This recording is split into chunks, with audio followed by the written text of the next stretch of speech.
Hey everybody, Sean here with my friend Jordan. Welcome So, back to another edition of After the Movie. We're in the lair right now, which means it's X-Men time. So last month we decided we're going to go ahead and go through the X-Men series, movie by movie. Glorious series. We really haven't had time to kind of get together to rewatch another X-Men movie. So we're finally back at it again with X2, X-Men United. This one was directed by everyone's favorite director. No, don't say his name. He doesn't need his name out there. He doesn't say his name. That's a joke. You know who it is. You know who it is. He's like Voldemort. You can't name him. He who must not be named. Yeah, he's a bad dude, but he makes entertaining movies. He's made some good movies, but there's some questionable things about that dude. But anyways, so this is the sequel to X-Men, and when we covered X-Men, it was a very prototypical type superhero movie. There's clearly like a lot of datedness with the first X-Men movie, and I didn't really love it, but didn't hate it, but I still like admire it and respect what it accomplished. This one, on the other hand, is a much better made movie. Like, the directing's better, the performances are better, the script is a lot better, the action's better. It's better in basically every conceivable way except possible. for Barry Cyclops. Yeah, except for burying Cyclops, which, you know, spoiler for the next movie, it's not going to be too good for No, they Scott. just do not like Scott in the end. Yeah, I don't know why they have this hatred for Cyclops in these movies, but he just gets bastardized in so many things. But so let's talk about this story this time around. So this time around, we have the villain Stryker, who's actually a pretty interesting villain. He's really just a one-timer. But what really makes Stryker work is he's a smart villain. Like, he is not made out to be really dumb. He thinks things through. He has a very interesting plan. He's basically kind of mind controlling several mutants to wipe out the mutant population. Yeah, he's ruthless too. Like, he is very ruthless. Like his son, does not care. He does not care. He uses the device from the last movie, the Cerebro, and I like the fact that they took that and turned it on its head and showed like the dangers of a power such as that, and like how he's able to use it to kind of wipe out so many people within the planet. There's a few gripes I kind of have with this one. I don't like the love triangle stuff with Wolverine. Well, how are you gonna leave that out? It's like it's always been part of the X-Men. It's so dumb. It just drags the movie down. Just like every Wolverine scene. always loves Jean Grey. And then you have Cyclops. I don't know. I don't like that. Rogue is still terrible. She's still not very good. We have the animated cartoon on right now. Rogue's great in that. Yeah, Rogue's great in that.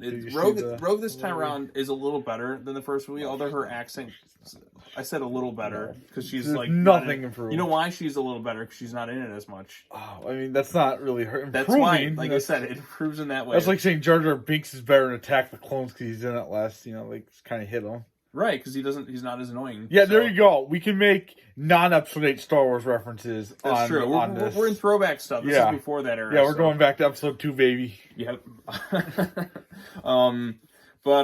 So like I said, performances are still good. Pretty much everyone's pretty solid. Like, the opening of the movie is really, really cool. Like, there's a great sequence with Nightcrawler and his constant teleportation and like gutting everybody down.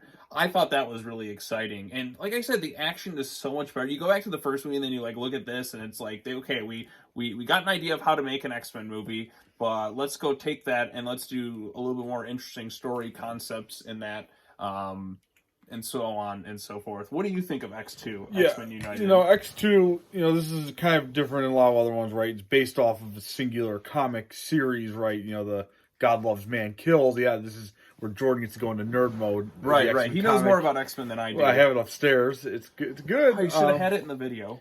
Nah, it doesn't matter. It doesn't matter. They had to change a lot of it because they wrote it in a way that wouldn't necessarily appeal to mainstream audiences, and I get that. And let's be honest, a lot of comic source material is not the greatest. But they did a pretty good job. Reverend Stryker, or in this one, William Stryker, he's now military based. I love it. He's very, very sinister, right? He comes up with a ruthless plan to, basically get Xavier to kill all the mutants, and then Magneto, kind of reverses that too at the end.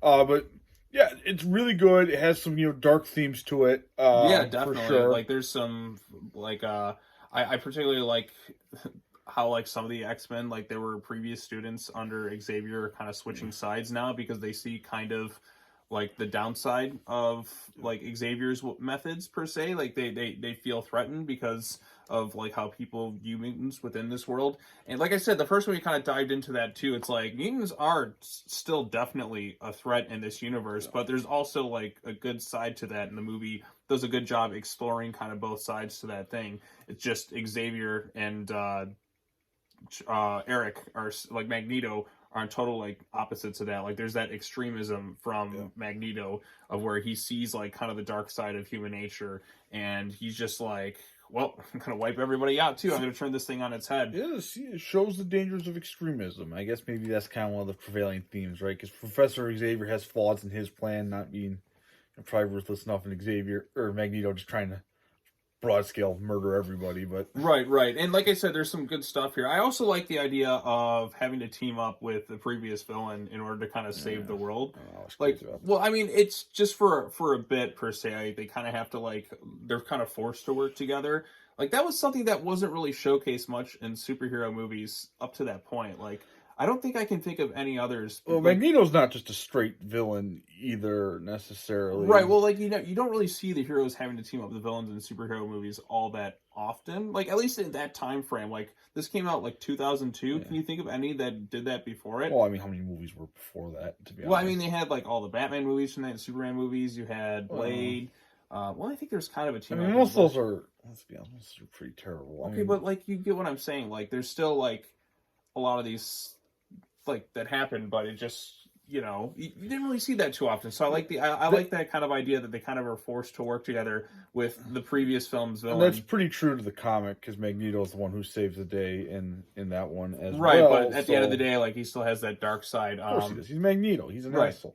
And they also got into the idea of Xavier even joining Magneto in that, which they didn't really explore in this movie, but and we also get a little bit of Wolverine's origin in this movie, which is enough. I think we don't really need any more in that regard. Yeah, we'll still get it on. We'll still get it later on. That's 2 movies away. We're gonna get Oh joy, we have 2 real. Actually, this is gonna be kind of the boring review, right? Sad to say it, because I can't really shit on this movie. No, it generally is pretty good. I just hate the love triangle stuff. No, I mean, how are you gonna get that out, Sean? This is who it is. Right, it just annoys me. You have to go call Chris Claremont on about that one, pal. Right, that one still like it's not as it's in this animated one too. It's not my favorite thing. Rogue is still not very good in this, but like I said, I don't have too many complaints about this one either. I think this one's really good. The effects look way better than the first movie. Action's way better. Performances are good. Hugh Jackman is still great as Wolverine. There's a lot of funny bits with him. Like he still has that like rivalry with Cyclops in like every way possible. The rivalry with Cyclops is great. Now, that is probably my least favorite thing about this movie is how long Cyclops goes. Right, it's almost like 90 minutes without seeing Cyclops in this movie. Yeah, I think too because like there are a lot of characters in it. It's hard to kind of balance everyone out. You kind of forget some people are in the movie. It does a good job balancing a huge ensemble cast in the time that's like allocated, but it leaves you wanting more for some of the characters, particularly Cyclops. There's a cool especially considering he has a funny dialogue set with Wolverine, right? Like that was showcased more in the first movie. So there's that. Another issue or I kind of had with it, well actually not, I just kind of lost my train of thought. Go ahead and say something while I think of it. Yeah, I was going to say, Wolverine's definitely probably the highlight of this movie, right? The X-Mansion scene is really probably the funniest part of it, right? Where Bobby Drake, Iceman, turns his coke cold, just frivolous use of his powers. That bit too. And then Wolverine jumping off the balcony, killing 2 of Riker's henchmen. That's pretty classic. Wolverine is not very nice to Riker's people who, really, if you think about it, don't necessarily deserve to get stabbed because they don't maybe know what's going on or anything, but maybe you might disagree with me on that. I do remember the issue I had, the other issue. It's Magneto's escape scene. This is one that just always kind of bothered me because I haven't seen this movie in years. I remember bits of it, but the iron discs. The iron discs. My problem with this is the man. So Mystique, we get to see Rebecca Romijn, your gorgeous non-Mystique form, hit on some guy and then kind of drug him, and then she takes a needle and just injects a shit ton of iron, this man should be dead. He is drugged in this stuff. I don't understand how he's I'm gonna go to work just like this. Man, how are you not dead or something like that? I don't understand that concept. And Magneto's like, oh, there's something different about you. I sense iron. And then, Come on, that's badass. yeah, it's a badass scene, but I'm just like, how is he able to... That even looks good in 2022. So. Yeah, like, it just... Some of it just kind of bugged me, like, his whole escape thing is like, didn't they design this thing to, like, take this guy out? Well, like, yeah, so, I mean, listen, there are no shortage of plot holes in this movie. You really want to think about, like, how does it take Charles Xavier, 5 days or whatever it is to find all the mutants, but he can target the much larger human population in 15 minutes, Right, right. Like, don't think too hard. Yes, you can pick this movie apart if you really want to, but don't, because it's pretty good, Right, right. Like I said, it's entertaining enough. Like that, then you're kind of bringing up a good point there, where it's like, yeah, it's a bit of a logic gap. But like I said, the most part, the movie handles, like, its material seriously. There's kind of, like Jean's sort of, like, demise at the end of the movie. I didn't really feel much for it, because we haven't really, like, spent as much time with Jean. And I think the thing too is, if you read the comics or watch a show, you already know what's going to happen to Jean. So her demise, I remember seeing this in theaters when I was like 10 or whatever. Maybe it was a little older than that. And being like, oh, I know she's going to be back. I know exactly what happens. You didn't really feel any of the deaths. I mean, characters can die and come back. Look at Charles Xavier in all the Marvel movies he's died. I think his death hurt was a little bit more, because he doesn't really die in, like, the comic or TV show. Right, I mean... the movie franchise has no issue killing they've Patrick killed Stewart. him, like 3-4 dies in X3. He dies in Days of Future Past. He dies in Logan. He dies in Doctor Strange. Technically, everyone dies in... Well, except for Wolverine. Days of Future Past. Well, he kind of does. No, because like they morph him back. I don't remember. We have to watch it. He dies in the comic. But, okay, but like I said, a lot of people just die in these. Yeah, he dies quite frequently. Well, technically, Jean Grey does die. It's not right. And then they have to do the Dark Phoenix storyline, which they just skip the Phoenix storyline too, because that was like it just didn't happen overnight. But whatever. Other pros or some other interesting things to kind of talk about. Mystique has the hospital Wolverine. That's there for like one scene, and it's never really explored again. Oh, she just wanted a quick bang. Yeah, she just wanted a quick hookup with Wolverine, because it's Hugh Jackman. Yeah, so, I mean, can you blame her? Yeah, I mean, come on. Right, I mean, they wanted to have a good time there, and then, like I said, like, that's not really, like, explored, like, in future stuff. Like, okay, that could have been interesting, having a villain who had, like, a thing for one of the heroes. Well, they kind of bury Mystique in the next film too, so you keep that in mind. Oh God, I haven't watched X3 and... Oh joy, I said last time I watched X3, I'm not watching this movie again. So thanks, Sean. We're gonna have to. Well, we're watching all the X-Men movies, so we're gonna be seeing things that I haven't seen before. You haven't seen all the X-Men movies, have you? I have. You saw not Dark Phoenix and New Mutants, right? Oh, that doesn't count. It counts. No, it counts. No, it's part of the X-Men continuity. Fuck off. So I got continuity right here for you, pal. But yeah, like I said, I don't really have much else to say about X2, X-Men United. Lady Deathstrike. Lady Deathstrike. That was exciting. That was a pretty cool fight scene. That was definitely a spot fest they added. There's your wrestling term for the day. Because she didn't really need to be in the movie, other than we wanted to have claw-on-claw action with her. Right, the action, like I said, action's so much better this time around than it is in the first movie. They definitely improved in a lot of ways. There's some minor gripes here and there, but I think X2, X-Men United is arguably like the best ensemble X-Men movie. Like I remember really liking Days of Future. It's the best of the 2010 decade, probably. I think maybe. Yeah, I think of the original X-Men movies. Other than maybe Spider-Man 2, but I think actually the first one. Well, actually, I like the Spider-Man movies more than the X-Men movies. Pretty good, but like this one, in terms of like just ensemble with just the original cast, like none of the prequel cast. This is the best of the original three. Yeah, I mean, because the third one, and nothing needs to be said about that. But the first one, is kind of just a boring origin movie. So right, it's generic. There's some fun bits, but it's like it's definitely wasn't generic at the time. Right, like I said, it was a prototype movie. But it still doesn't it's kind of like they're figuring things out. Like, okay, what can we do? What can't we do? It was a lot lower budget. They had more money this time around for this one, as you can clearly see on screen. But I really enjoyed this one. I thought this one was pretty good. Oh, you know what? Stanley doesn't make a cameo in this movie, does he? I don't know if he did. I can't. What do you think? I don't remember why. He might not. Because this comic he didn't write either, so maybe he'll not be in it. So who knows? Who knows at this point? But anyways, so do you have any final thoughts on this? I think I would score this maybe 8.4, 8.5. It's a really good movie, I think, overall. I mean, you can pick it apart.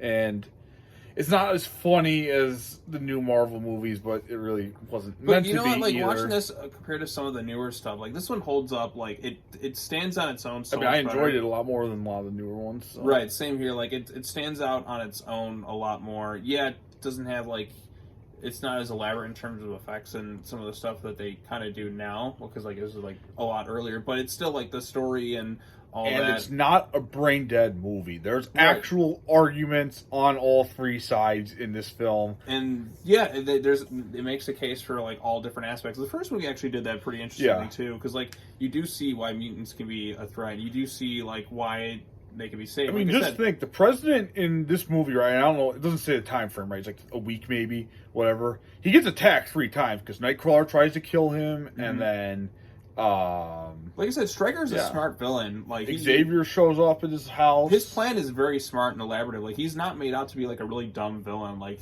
a lot of other movies you can see kind of nowadays. Like he's very intelligent. And, like he thinks of things, so he's like kind of tough to beat. Yeah, because he even tells his troops, like, you see me, you fucking shoot me, like, you know? Right. Like it feels like he's got like all bases covered, and he only just like kind of gets beaten by like sheer dumb luck, kind of. Yeah. And Magneto just beat him. Right. He should have just gotten rid of Magneto earlier on, but then again, they could have raised suspicion for what he was doing. Yeah. But at the same time, if you get rid of Magneto, then because he pumped Magneto for information too. Like, right. So he might not want it because who knows what Magneto. And then the other thing too, the president in the movie is like, right, I don't need dead mutants on TV.